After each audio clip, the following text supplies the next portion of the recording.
Amém. Nós vamos ler um versículo aqui na palavra de Deus.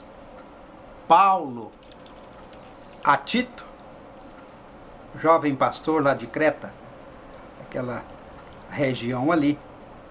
Capítulo 2, versículo 13.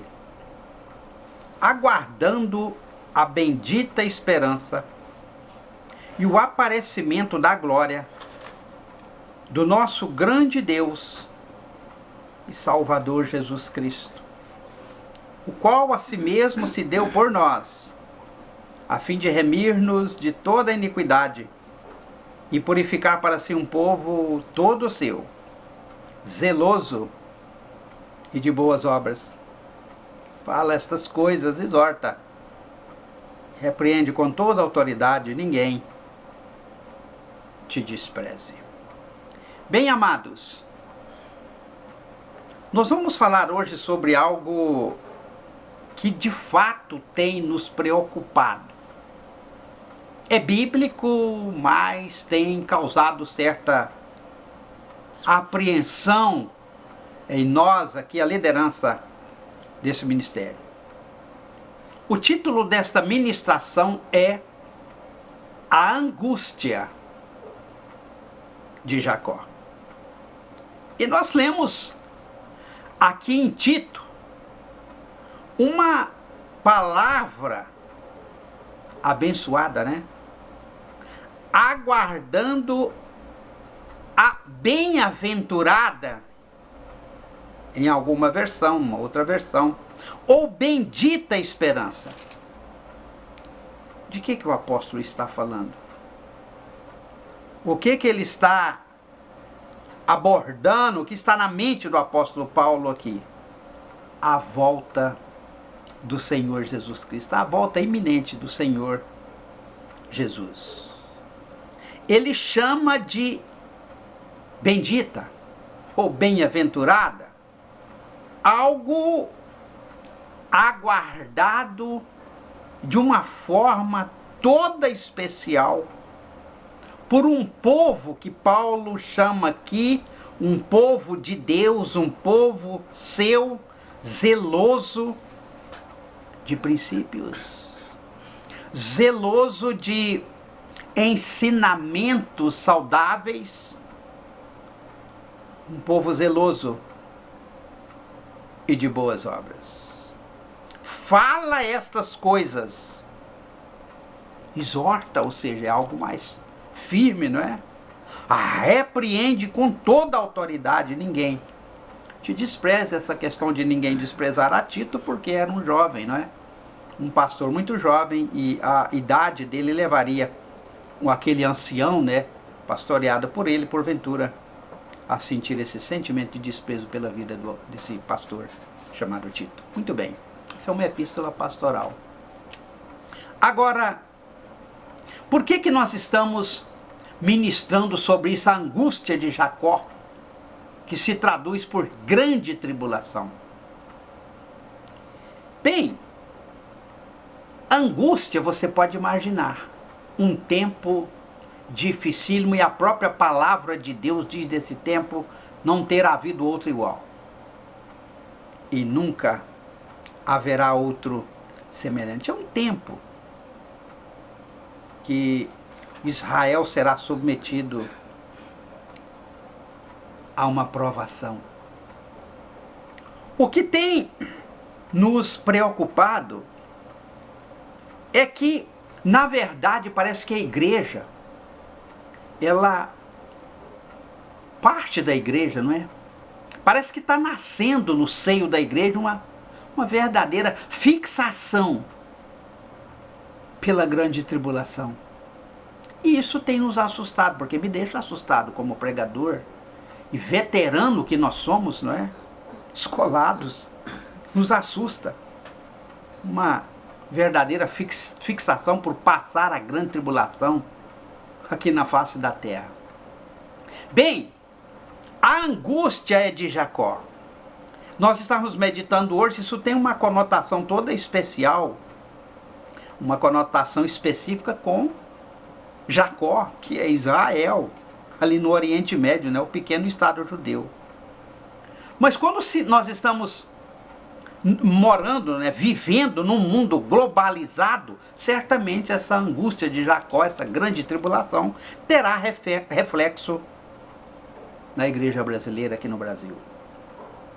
Agora, por que esse desejo que eu reputo como estranho, não é? Algumas pessoas parece que querem, parece que elas sentem prazer em nós falarmos com ela que de fato, né, concordarmos com esse pensamento errôneo, que de fato a igreja ela passaria a grande tribulação aqui na face da terra. Agora, eu quero perguntar olhando para o teu olho, olhando para os vossos olhos. Me diga, o senhor acha, senhora, acha que a igreja, a fragilizada igreja brasileira, estaria preparada para passar esse período de grande tribulação? Quando o Espírito Santo diz grande, você pode imaginar, não é um exagero, sabe? Não é uma hipérbole, na verdade isso é uma realidade.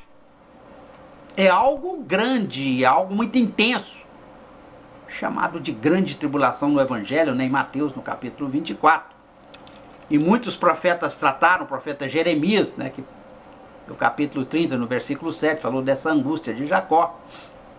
E muitos outros profetas também, né? Paulo trata desse período, ali na segunda carta aos Tessalonicenses. João trata no seu Apocalipse. Daniel, no capítulo 9, nas 70 semanas ali a profecia, e essa grande tribulação é exatamente a última metade da última semana. Divide a última semana em duas, é a parte B, é a grande tribulação.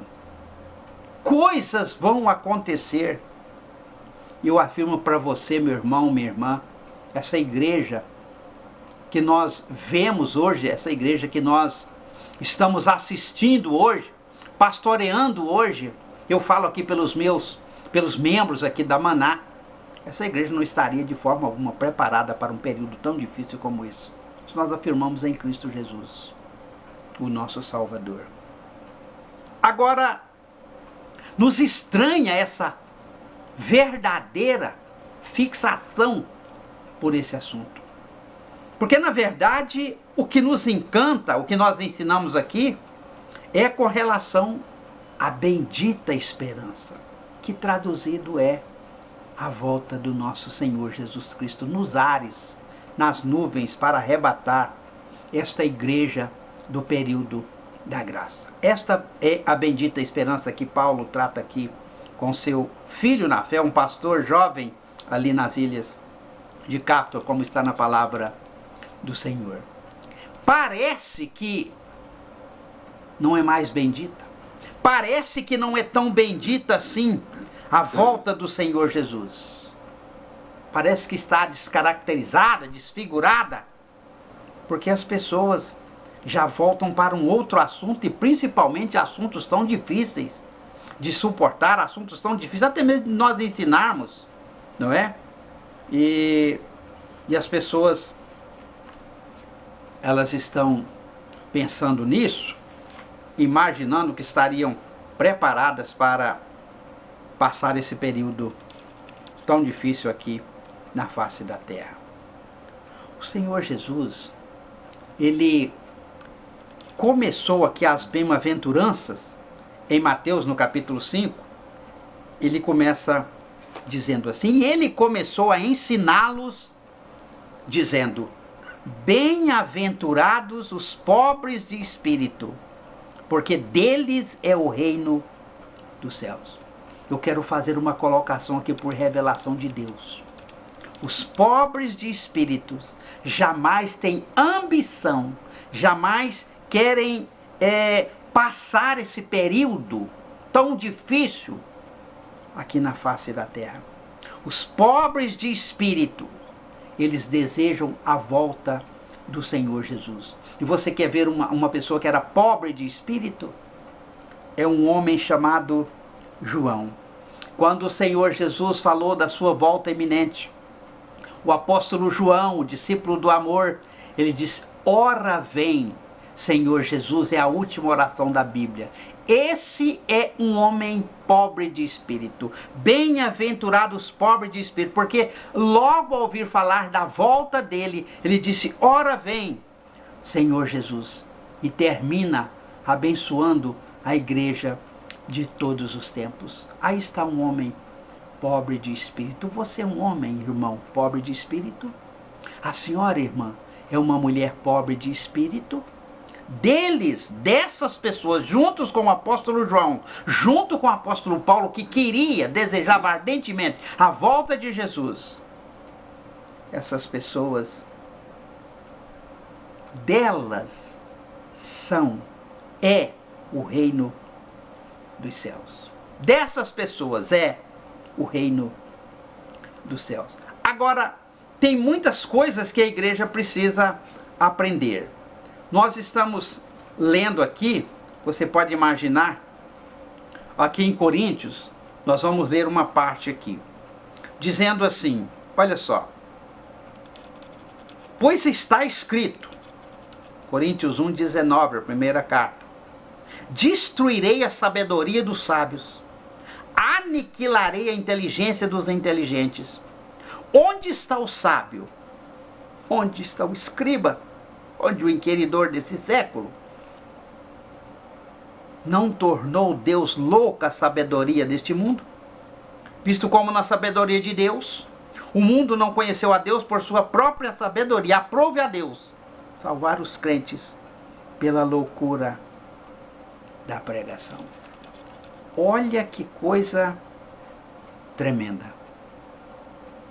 Quando o apóstolo fala desta loucura.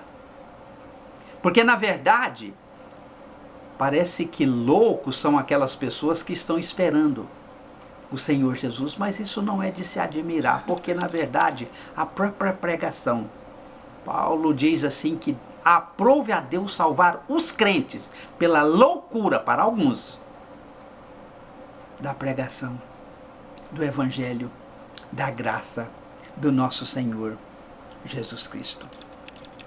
Eu quero dizer uma coisa para os irmãos. Quando o Senhor Jesus ele começou a pregar o Evangelho, logo após a morte de João Batista, ele começou o seu ministério. Nós ensinamos isso há muitos anos, há décadas. E ele começou com essas palavras: arrependei-vos, pois é chegado o reino de Deus. João terminou seu ministério e a pregação de João Batista era essa. Quando João Batista foi morto ali na masmorra, decapitado, Jesus então iniciou o seu ministério com as mesmas palavras: arrependei-vos, pois é chegado o reino dos céus, o reino de Deus. Irmão, aquele evangelho que Jesus pregava era um outro evangelho, era um evangelho diferente. Aquele era o evangelho do reino. Como ele foi rejeitado, o apóstolo São João, ele diz assim: veio para o que era seus, mas os seus não receberam. Veio para o que era seu, mas os seus não receberam. O que aconteceu? Aquela pregação foi cortada, foi interrompida. Que começou então a pregação da graça, a dispensação da graça. Portanto, aquele evangelho era um outro evangelho, era uma outra pregação. Foi rejeitado, foi interrompido temporariamente, mas que será reinaugurado novamente, reiniciado no futuro. E nós vamos falar disso na parte B dessa ministração que traz por título a angústia de Jacó. E quando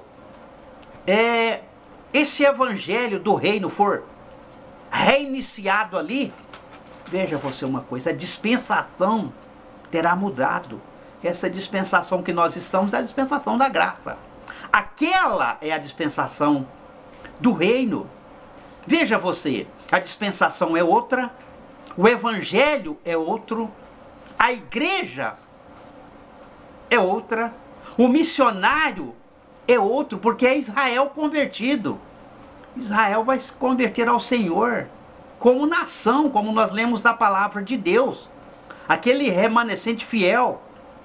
Vai haver uma conversão nacional e esse Israel convertido vai ser o grande missionário desse período chamado angústia de Jacó.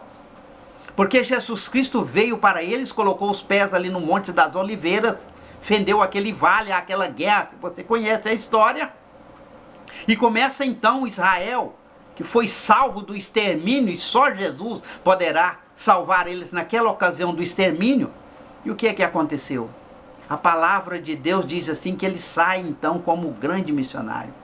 Israel será um missionário daquela dispensação que é outra, de uma igreja que surgirá ali, é uma igreja ali forte, uma igreja firme, que vai ser salva por obras, né? Como nós estamos citando o Evangelho. Então aquela igreja vai ser salva por obras, diferentemente dessa igreja que nós pertencemos a ela, que é uma igreja da graça. Paulo diz não por obras. Paulo diz assim, não por obras de justiça que houvéssemos praticado, mas pelo seu muito amor com que nos amou. Veja que muda tudo, querido. Então, essa igreja da graça, pela palavra de Deus, por conhecer a palavra de Deus, ou antes o Deus dessa palavra, essa igreja da graça, ela não estaria preparada para passar pela grande tribulação, e nem vai ser necessário, porque o Senhor Jesus não tem planos para essa igreja passar pela grande tribulação, porque vai mudar tudo, como nós estamos explicando pela palavra do Senhor. Então nós queremos hoje trazer esses conhecimentos à sua mente. E na parte B nós vamos aprofundar muito mais sobre a angústia de Jacó, sobre esse período tão difícil ali em Israel, mas que, como nós falamos, né, mundo globalizado, isso vai ter reflexo aqui no Brasil. E nós vamos pedir a você que possa nos acompanhar através do YouTube. São dezenas de ministrações como essa, esclarecedoras. Você vai entrar aí no canal livre, Maná Celeste, no YouTube, e vai encontrar aí as mensagens do pastor Silas José, a minha esposa, né, a pastora Almerita, da igreja Maná, aqui de Santa Vitória, Minas Gerais. Não deixe de sintonizar. Rádio Dorcas Web, é a rádio oficial, né? São órgãos oficiais aqui do ministério. E a Rádio Dorcas é muito fácil. Você vai entrar no site www.ministeriep.com.br. É a janelinha, você vai sair na Dorcas e você vai ver uma programação musical, a pregação da palavra de Deus, e sempre às 10 horas da noite, né, 22 horas, nós estamos no ar pregando para todo o povo brasileiro, né, e para outras nações também que têm nos acompanhado, algumas pessoas em outros países têm nos acompanhado. Você pode nos dar esse privilégio da sua audiência aí, acessando, nos ajudando e nos abençoando com as suas orações, não é? Em nome de nosso Senhor Jesus Cristo. E já já você pode conferir isso aí no YouTube, essa ministração, e a parte B também dessa ministração que traz por título A Angústia de Jacó. Portanto, você começou a entender, não é? Sobre essa questão da igreja da graça não passar esse período da grande tribulação na face da terra. Nós temos muitos lugares na palavra de Deus que afirma isso. O que nós estranhamos, nós repetimos, né? É que as pessoas parecem que um certo desejo nascendo no coração das pessoas de passar esse período tão difícil aqui na face da terra. O Senhor Jesus não tem esse projeto para a igreja. Eu quero terminar dizendo uma coisa. Não é importante o que eu penso ou o que você pensa. O que a senhora pensa aí do outro lado. Nada disso vai mudar. O script do Espírito Santo de Deus vai prevalecer a vontade de Deus, porque na verdade o importante, o mais importante é o que Deus pensa a nosso respeito na igreja da graça. O mais importante é o que o Senhor pensa, e não o que exatamente o irmão pensa, ou a irmã, com relação à escatologia, né? dos acontecimentos bíblicos ou a cronologia, isso não tem muita importância, porque de fato o Senhor já tem todas essas coisas determinadas e com certeza vai acontecer todas elas no tempo de Deus. E eu afirmo para você, né, nesse momento tão maravilhoso, essa bendita esperança, essa bem-aventurada esperança que Paulo fala ali a Tito, o seu jovem pastor. E bem-aventurados pobres de espírito, porque eles verão a Deus. Não queira saber mais do que compete ao meu irmão, à minha irmã. Nós estamos já há muitos anos com Cristo e temos já uma história com Cristo. São anos de caminhada, não é? Não queira saber muito mais sobre essas coisas, porque tudo nós insistimos, né? Já está definido por Deus, e o que um irmão pensa, o que a irmã pensa, não vai alterar esse cronograma do Senhor, esses acontecimentos com relação a essa igreja da graça. Deus abençoe a todos vocês e volte a nos ouvir aí pelo YouTube, né? Você pode procurar aí no YouTube, o canal é Maná Celeste, essas mensagens que certamente vão edificar a sua vida, vão ser uma bênção para o Senhor, para a senhora e para toda a sua família. Deus abençoe e até a próxima.